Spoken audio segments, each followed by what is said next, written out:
In this program, you'll use the temperature sensor to display the temperature on Maker Screen and set a threshold so that when it gets too warm, your Maker Screen will print a special message and beep an alarm on the speaker. Anytime we're using the Maker Screen, we want to include the Maker Screen XVI library. We do that by typing #include and then between quotation marks the name of the library. A code library enables us to use new functions that are exclusive to the LCD screen. For example, lcd.backlighton, .setCursor, and .clear are part of the Maker Screen library. We also need to give our Maker Screen a name. I name mine LCD because that's easy to type and easy to remember. Within the void setup function, use the lcd.begin function to finish setting up Maker Screen, and use the lcd.backlighton function to turn on the backlight. There are no arguments required in either of these functions. Next, use the pin mode function to set port A5 as an input. That's the temperature sensor plugged into the top row of ports on your Maker Screen, and make sure you review the parts list or the component card to plug that temperature sensor in the right way. You'll need another pin mode function with arguments A3 and output to plug in your speaker for the alarm. Within the void loop function, the first thing we see is an lcd.setCursor function. This moves the cursor around Maker Screen, and it has two arguments. The first argument is which column of the Maker Screen do you want your text to start in. 0 is the far left column, and 15 would be the far right column. The second argument is which row you want your text to display in. 0 is the top row and 1 is the second row. Here we're going to create a variable. First, we define what type of variable this is. This is an int or integer variable, and that means that it can only have a whole number value, no decimal places. Next, I'll give the variable a name. I named mine tempf because this variable is going to stand in for the temperature measured in Fahrenheit. After an equal sign, we give the variable its value.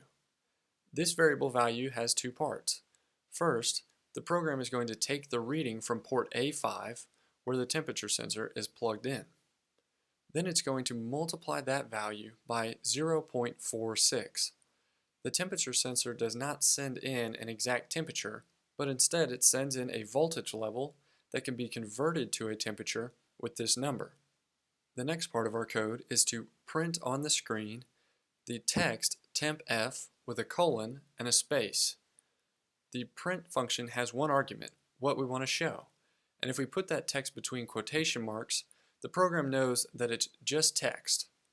But in the next line, we're using tempf as the argument with no quotation marks, and that means the program is going to look for a variable with this name.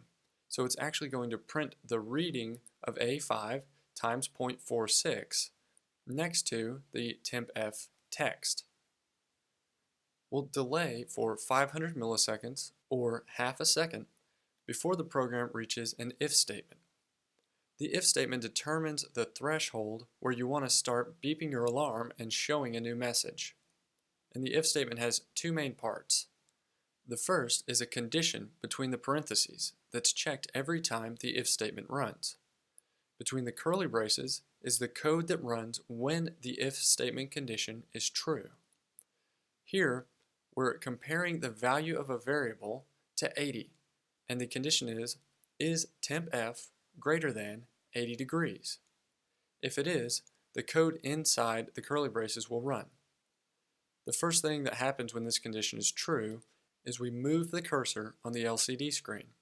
This first argument is the column where we want the cursor to be, so it's in the 0 column to the far left, and the second argument is the row where we want the cursor.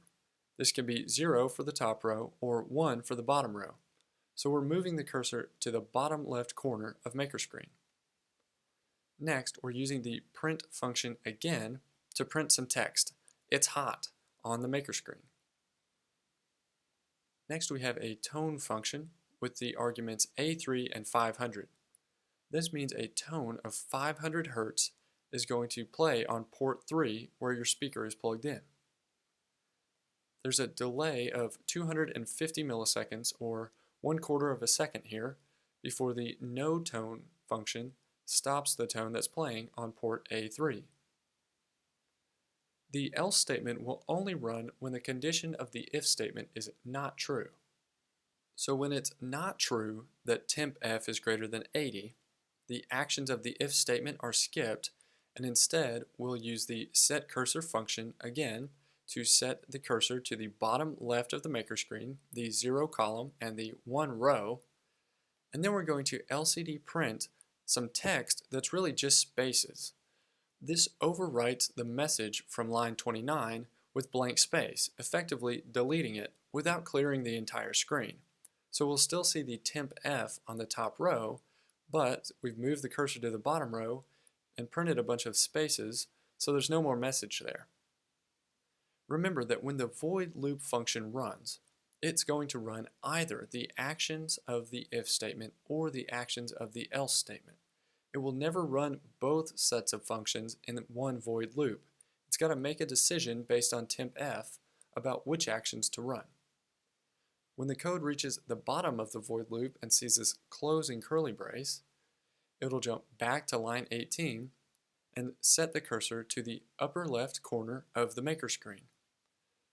It will update the value of the tempf variable by taking a reading from port A5 and multiplying that by 0.46, and then it will print the label tempf with a colon and a space, print the variable value of tempf, and wait half a second before checking that variable value to see if it's greater than 80 and deciding whether to print the message and sound the alarm or to clear out the second row of maker screen.